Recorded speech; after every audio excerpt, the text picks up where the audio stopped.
السلام عليكم ورحمة الله.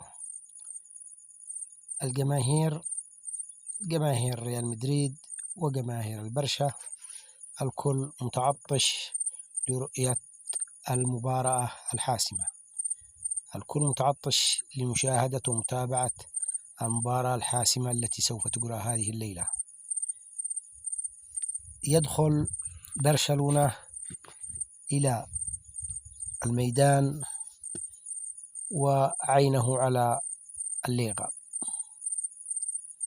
وبسهولة يكفيه التعادل، وسوف يحسم النتيجة أو سوف يتأهل بدون شك.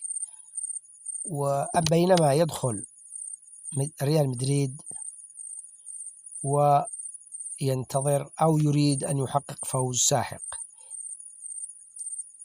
وإن فاز بأهداف قليلة فإنه طبعا من الصعب، سوف تتلخبط الترتيب، لكنه لن يحسم البطولة، بينما برشلونة سوف يحسم البطولة حتى وإن لم يفز، حتى وإن كان في هناك تعادل، لأنه يريد نقطة واحدة فقط.